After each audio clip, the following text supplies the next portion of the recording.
candidat numéro 63. Alors, si je commence par regarder la copie, déjà je vois que c'est très bien écrit, c'est très lisible. Ici, je vois qu'il y a un gros paragraphe, peut-être que tu aurais pu sauter un petit peu plus de lignes.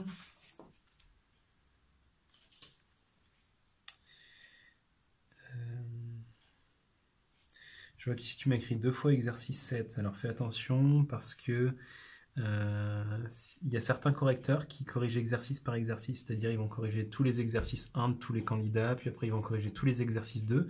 Fait que si tu mets exercice 7 comme ça, le correcteur qui va arriver sur ta copie au moment de corriger exercice 7, il va chercher exercice 7, il va dire « Ah ben voilà, je l'ai trouvé », et il va commencer à corriger ici. Ce qui fait qu'il ne corrigera jamais cette partie-là. Donc moi, ce que je t'encourage à faire dans ces cas-là, c'est écrire exercice 7 suite, ou alors à ne pas écrire exercice 7, et par contre à bien numéroter tes pages. Donc là tu as 5 pages en tout, donc pour voir que c'est à la suite comme ça, 4 sur 5, 5 sur 5, et c'est bien lisible.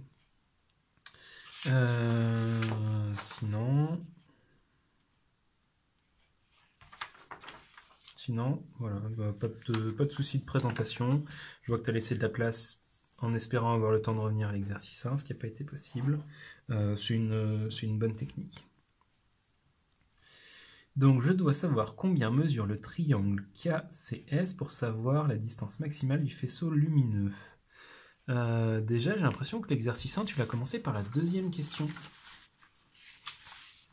La première question, c'est vérifier que les feux de croisement sont bien réglés. Et toi, tu es la distance maximale. La distance maximale, c'est la question 2. Donc peut-être que là, au niveau de la lecture de l'énoncé, tu es parti dans une mauvaise direction. Ce qui est sûr ici, c'est que ce que tu m'as mis, ça ne peut pas te rapporter des points. Par contre, au niveau de la rédaction, un triangle, alors le triangle KCS, ça ne va pas prendre de chapeau, c'est que les angles.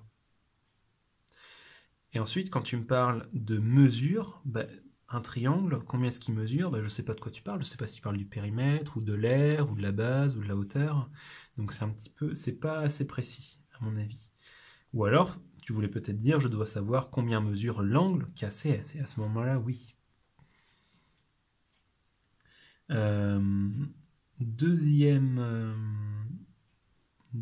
chose, enfin la même en fait ici, on sait que CK mesure 0,61 mètres, donc CK c'est un segment, donc il se met entre crochets, mais certainement pas avec un chapeau. Je vois que tu aimes bien les chapeaux, mais c'est vraiment uniquement pour les angles.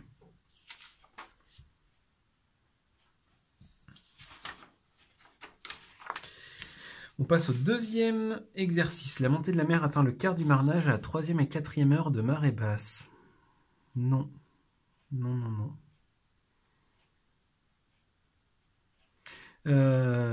Non, pour la simple raison que la marée, elle commence d'un point qu'on appelle la marée basse. Donc on va dire que c'est le point 0. Et ensuite, elle va monter jusqu'à ce qu'elle soit à une hauteur qu'on va appeler la marée haute. Et donc, entre les deux, là, on a décidé de partager en 4. Donc, la question, c'est à quel moment est-ce qu'on va arriver au quart du marnage? Sachant qu'on a vu qu'elle allait monter en 6 heures. Eh bien, ça veut dire que la réponse, il va y en avoir une seule entre 0 et 6 heures. Et donc, la réponse, la bonne réponse, c'était 2 heures ici. Si tu as choisi la 3e et la 4e heure, à mon avis, tu as quand même fait un raisonnement et tu ne me l'as pas écrit, c'est bien dommage, parce que si tu m'avais écrit que 1 quart c'était égal à 3/12e, tu aurais déjà eu des points.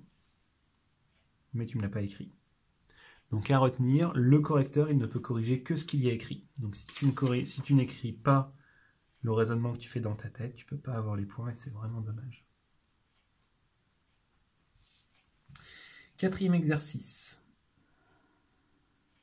Problème de lecture d'énoncé ici. Dans cette question, il y avait 2 questions en fait dans la question 1. Donc, on commençait par donner une affirmation. Pour réaliser cette figure, on a défini un motif en losange et on a utilisé un des 2 programmes. Donc, soit le A, soit le B. Et on te pose une première question, c'est déterminer lequel. Ça, c'est une question. Déterminer quel programme.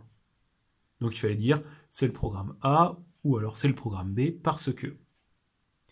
Et, donc ça indique le début d'une deuxième question, et indiqué par une figure à main levée, le résultat qu'on obtiendra avec l'autre programme. Donc la réponse que j'attendais, c'est Le programme utilisé a été le programme A parce que, et ensuite, si jamais on avait utilisé le programme B, ça aurait donné ça, et faire une petite figure à main levée. Donc là, j'ai l'impression que tu m'as un petit peu confondu les deux quand tu me dis le programme A est le programme qui a créé la figure à main levée. Je pense que tu as confondu tout ça. Je vais quand même te mettre un point parce que tu m'as trouvé que c'était le programme A, mais il n'y a pas la justification. Et par contre, pour la figure à main levée, ça te fait 0 sur 2. Ah, pardon, je l'avais pas vu ici. Voici à quoi ressemblerait la figure du programme B. Eh bien non. Ah, quoique, il y a quand même... Je vais te mettre 0,5, puisqu'il y a cette notion de tournée. Mais en fait, dans le programme B, tout comme dans le programme A, il y a cette notion de répétition. Donc ça veut dire qu'on va répéter 8 fois le motif. Et toi, tu me le répètes qu'une seule fois. Donc si tu m'avais fait, je sais pas, un truc comme ça, et qu'à chaque fois on tournait, c'est pas ça la bonne réponse, mais ça t'aurait quand même valu des points si tu m'en avais fait 8 en tournant. Je pense que ça t'aurait valu plus de points qu'ici. L'espace entre chaque figure mesure 0,05 mm. Je ne suis pas d'accord. J'ai l'impression que là, tu as pris ta règle pour mesurer sur ta copie. Et ce n'est pas ça qu'on attendait. Parce qu'à aucun moment donné, on a indiqué qu'on le faisait en vraie grandeur.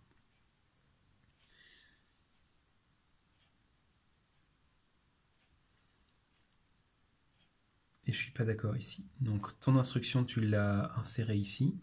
Et ça ne va pas marcher pour faire la figure qu'on attend. Puisque là, regarde, donc on commence, tout ça c'est de l'initialisation. On cache le stylo, on efface tout, on met le stylo à une taille 1, on va à tel endroit, on s'oriente dans telle direction. Et là, ce que tu fais, tu le mets dans l'initialisation, tu mets ajouter 1 à la taille du stylo, c'est-à-dire qu'on était à 1, donc on passe à 2. Et après, on commence la boucle. Donc là, on va faire 8 fois ça, mais les 8 fois où on va les répéter, on sera toujours à la taille qui sera 2. Donc en fait, l'idéal serait de l'insérer ici. Parce que comme ça, on commençait, donc on ne le mettait pas ici, comme ça on était à la taille 1, on faisait le premier motif à la taille 1, ensuite on passait le stylo à la taille 2, on avançait, et on faisait le deuxième motif. Et le deuxième motif, donc il était à la taille 2. Et après on augmentait à la taille 3, on avançait, et comme ça le troisième motif, quand on y arrivait, on était à la taille 3. Donc il fallait absolument l'insérer à l'intérieur de la boucle. On passe à l'exercice 5, qui est un exercice de proportionnalité. Donc il y a 4 arroseurs qui consomment 0,04 m3 chacun en 1 heure. De plus, ces arroseurs ne sont allumés que 2 fois par jour pendant 15 minutes. Oui, donc 30 minutes. Donc là, tu me fais un premier calcul. Donc en 2 jours, ils sont allumés 1 heure. Ok. Et vu que pour 1 heure, un arroseur consomme 0,4 m3, alors les 4 ont consommé 1,6 m3 d'eau en 2 jours. Ça, c'est très bien pour l'instant. Ensuite, il faut faire 2 fois 15 égale 30 pour les 30 jours du mois de juillet. On a 20 jours qu'on remettra plus tard. Ok. Donc ça fait en 30 jours, les arroseurs auront consommé 24 m3 d'eau. Ok. Mais il reste à compter le dernier jour du mois de juillet. Le dernier jour du mois de juillet, il y a 30 minutes d'arrosage. 1,6 m3 en 1 heure, oui. Donc 0,8, 24,8. Alors attention par contre, ici, tout du long tu as parlé en mètres cubes, et là tout d'un coup tu dis que ce sont des litres. Mais non, ce sont toujours des mètres cubes. Donc ça c'est bien. Il te manque une information essentielle que tu as manquée, c'est que tu m'as parlé de 4 arroseurs. Il y a 4 arroseurs qui consomment 0,4 m3 chacun. Et tu as oublié que c'était un circuit qui est composé de 4 arroseurs. Et le système d'arrosage est constitué de 12 circuits. Donc ça veut dire que ce que tu m'as fait, c'est pour un circuit. Pour un circuit, c'est juste. Mais comme il y a 12 circuits, ton résultat final, 24,8, il faudrait le multiplier par 12. Et à ce moment-là, tu aurais eu 297 m3 d'eau en tout, et ça c'est la bonne réponse. Il fallait juste faire la conversion ensuite en litres, ce qui nous faisait, la bonne réponse c'était 297 600 litres. Donc si je résume, tu t'es très bien débrouillé de ta proportionnalité, tu as fait 2 erreurs en tout, tu as oublié de convertir des mètres cubes en litres, et tu as oublié qu'il y avait 12 circuits différents. Donc c'était noté sur 10 points, je vais te mettre 7 sur le total de 10, à cause de ces 2 erreurs. Mais sinon c'est vraiment pas mal. Et l'avantage c'est que c'est très clair ce que tu m'écris. Tu as bien compris qu'il ne fallait pas juste écrire le calcul, il fallait aussi l'expliquer.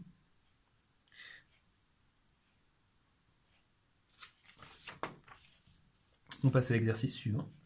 Exercice 6. Au départ de sa course, Chris avait une fréquence cardiaque de 50 battements par minute. Je ne suis pas tout à fait d'accord avec toi, parce que 50 c'est exactement la graduation, tandis qu'on est un tout petit peu au-dessus de la graduation. Donc la bonne réponse était 52. Alors je suis d'accord qu'on ne peut pas être très précis. Si tu m'avais mis 51 ou 53, j'aurais accepté. Par contre 50, on voit clairement que c'est pas pile poil sur la graduation. Donc 50, c'est pas possible. Je vais quand même te mettre... Qu'est-ce que j'ai mis précédent ?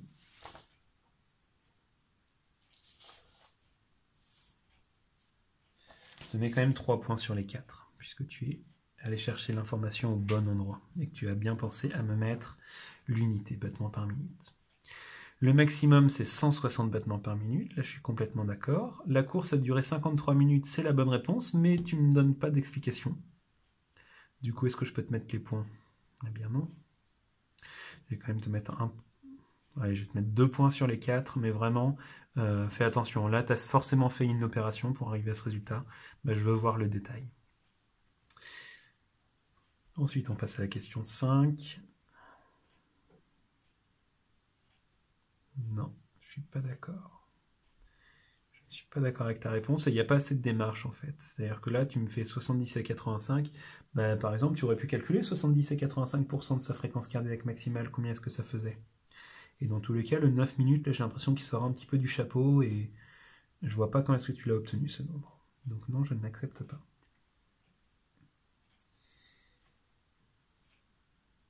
Ok. Je suis complètement d'accord sur ce que tu m'as fait, sauf qu'ici, il manquait des parenthèses.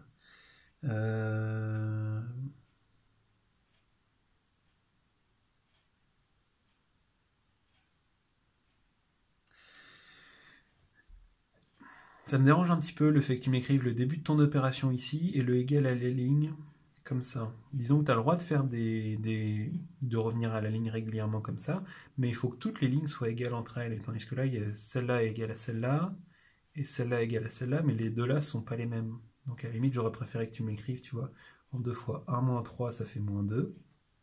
Et ensuite, moins 2 au carré, ça fait 4. Je pense que ça aurait été plus clair comme ça, plutôt que tout découper en petits morceaux.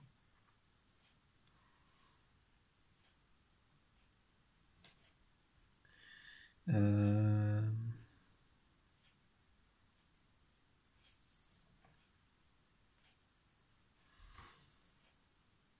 te mettre 3 points sur les 3.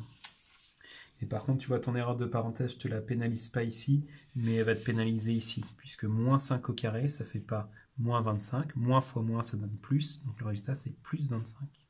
Donc ce qui fait que tout le reste, c'est faux derrière. Je vais quand même te mettre... Je vais quand même te mettre 2 points sur les 4. Question 7.3, je ne suis pas de problème de lecture d'énoncé, peut-être encore. La question, c'est quelle formule a-t-elle saisie dans la cellule B3 ? D'accord ? Donc j'attendais. La question, c'est quelle est la formule ? Et toi, tu me réponds non, elle l'a saisie dans la cellule B2. Alors je suis d'accord qu'elle a rempli, d'ailleurs c'est ce qui est marqué ici, dans la cellule B2, elle a rempli quelque chose. Mais moi, je te demande pas ça, moi je te demande qu'est-ce qu'elle a rempli dans la cellule B3. Donc là, en fait, tu as contourné la question.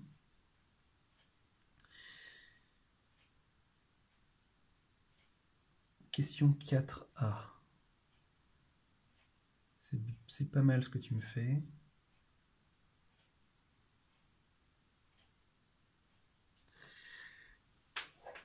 Donc tu pars de x, ensuite tu fais x moins 3. Donc ça c'est bien, effectivement. Par contre, je ne comprends pas pourquoi est-ce que ça devient moins x. Après, le résultat, on le met au carré, donc ça fait x moins 3. au carré. Tu étais quand même parti dans la bonne direction, donc je te mets un point, même si ta réponse elle est fausse. Et ici, tu es encore parti dans la bonne direction, mais tu t'es encore trompé. On peut choisir un nombre, le mettre au carré, ajouter le triple du nombre de départ, et ajouter 7. C'était ça la bonne réponse. Donc là, si tu veux, regarde, si on regarde bien, je l'ai par morceau, même celui-là tu m'as mis x', alors c'est le même nombre. Hein. Si tu veux, tu vois, tu as les 3 morceaux, mais tu les as pas mis dans le bon ordre et tu as rajouté des x un peu partout qui correspondent pas à grand chose. La bonne réponse c'est le nombre de départ au carré, plus le triple du nombre de départ, plus 7.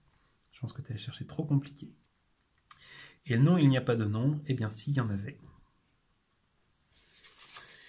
Alors, au niveau de la langue, il y a pas mal de petits soucis de français. Donc ça, c'est des choses qui vont un petit peu te pénaliser. Au niveau de la rédaction, c'était bien. Tu me donnes souvent les détails. Il y a quelques endroits, par exemple ici, je ne comprends pas d'où ça sort. Il manque des éléments. Ici, au niveau de la rigueur en mathématiques, tu dois savoir qu'un segment, ça se met entre crochets. Un triangle, on met pas de petit chapeau. Mais je vois que tu as vraiment fait des efforts, notamment ici, là, pour bien détailler. Donc ça, c'est très positif. Tu as pensé à me mettre les unités à chaque fois. Je ne crois pas avoir relevé un seul oubli d'unité. Donc c'est vraiment bien au niveau de la rédaction. Et pour ça, je vais te mettre... alors le français te pénalise un petit peu. Je vais quand même te mettre 7 points. Par contre, là, quand je regarde ta grille d'évaluation, on voit que tu n'es pas encore prêt ou prête, je ne sais pas, pour le brevet. Parce que regarde ici, il y a beaucoup de questions que tu n'as pas réussi à faire. Donc ça veut dire que tu n'es pas encore au point sur plusieurs sujets. Notamment, je vois que tu as sauté ici la question sur le calcul de vitesse, alors que c'est quelque chose qu'on a travaillé assez longtemps. Donc revois ta formule sur le calcul de vitesse. Ici, tu m'as complètement sauté l'exercice de géométrie. Ça, il faut que tu revoies. Thalès, Pythagore, la trigonométrie, histoire d'être bien au point. Exercice 3, là tu me l'as complètement sauté, c'était sur quoi l'exercice 3? D'accord, sur les panneaux au mur, ça aussi c'est un exercice qui était très abordable, par contre il fallait bien rentrer dedans. Donc peut-être t'entraîner d'ici le brevet à reprendre des sujets des années précédentes. Tu vas sur internet, tu tapes brevet maths 2017 et tu vas voir il y a plein de sujets qui datent de l'année dernière, donc ils sont très récents, et c'est le fait d'en lire, d'en relire, d'en refaire qui va t'aider à un petit peu être plus performante au niveau de la lecture des consignes. Donc là, si on calcule tes points, ça nous fait 8, 10, 16, 21, 23, 30, 30,5. Alors je revérifie.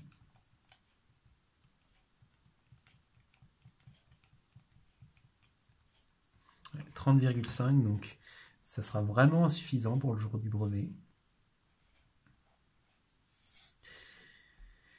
Donc il faut vraiment que tu t'entraînes là-dessus. D'accord, tu peux pas te permettre d'avoir une note comme ça en fin de collège.